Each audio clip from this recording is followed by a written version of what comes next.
चाँद तारे भला किसको पसंद नहीं है। और अगर आपको ये पता हो कि आपको इन्हें बहुत नज़दीक से देखने को मिलने वाला है तो शायद आपकी उत्सुकता और बढ़ जाएगी।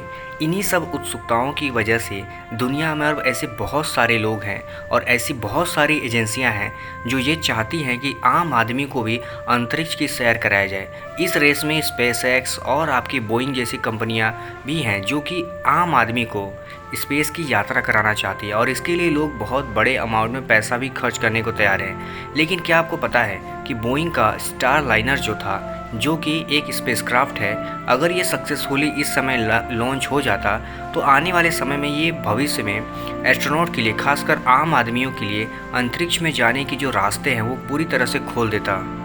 क्योंकि बोइंग इस स्पेसक्राफ्ट को यानी स्टार लाइनर को 30 जुलाई को ही लॉन्च करने वाला था, जो कि इंटरनेशनल स्पेस स्टेशन तक जाता और देखा जाता कि अगर सारी चीज़ें सही होती तो दोबारा इसको पृथ्वी पर लाया जाता।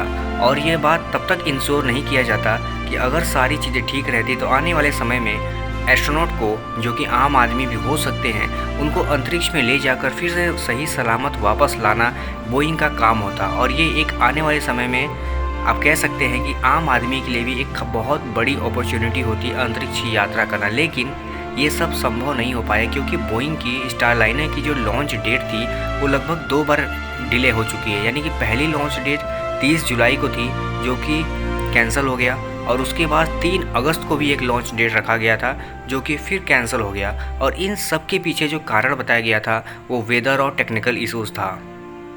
अगर टेक्नीशियन की बात करें तो उनका कहना है कि इसके वॉल्व यानी कि प्रोपल्शन सिस्टम में कुछ बदलाव देखने को मिले थे, जिसकी वजह से इसके लॉन्च डेट को टाल दिया गया है। क्योंकि उनका मानना है कि काम भले ही थोड़ा लेट हो लेकिन सही होना चाहिए, रिज़ल्ट अच्छा आना चाहिए।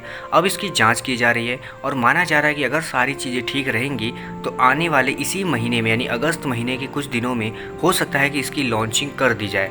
इसको लॉन्च एटलस V रॉकेट द्वारा किया जाएगा, जो कि इसकी खुद की भी अब टेस्टिंग हो रही है और ऐसा देखा जा रहा है कि क्या इसमें भी कुछ बदलाव आए हैं। अगर दोनों ही कंडीशन में ये रॉकेट और स्पेसक्राफ्ट दोनों ठीक होते हैं तो आपको इसकी एक और लॉन्च डेट बहुत जल्दी दिखाई देगी।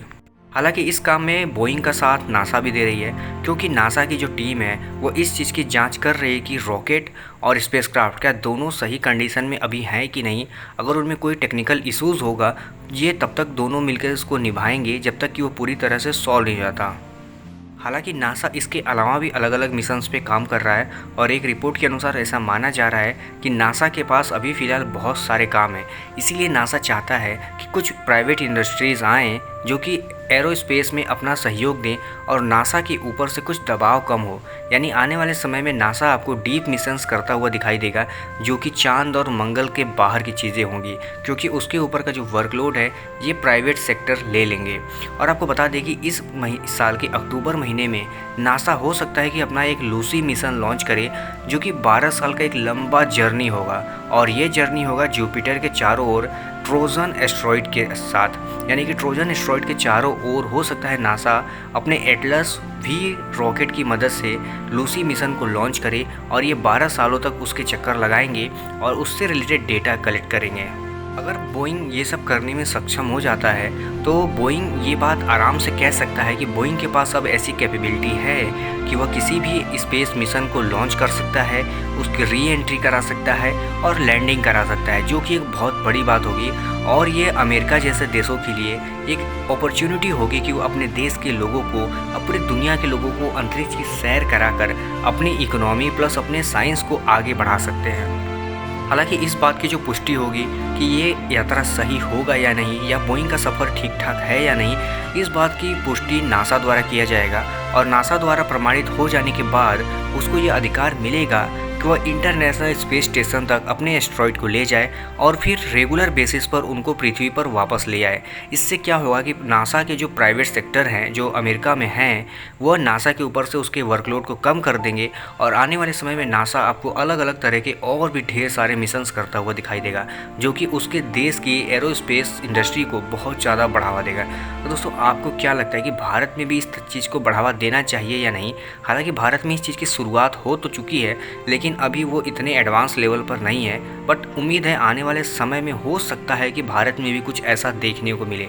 आपके जो भी राय है मुझे कमेंट करके ज़रूर बताइएगा। फिलहाल इस वीडियो में इतना ही। अगर आप चैनल पर पहली बार हैं तो चैनल को सब्सक्राइब कर लीजिएगा, क्योंकि हम इंडियन डिफेंस, एरोस्पेस और हेल्थ से रिलेटेड वीडियोस रोज लाते रहते हैं। कल मिलते हैं किसी और वीडियो में किसी और टॉपिक के साथ। तब तक के लिए धन्यवाद।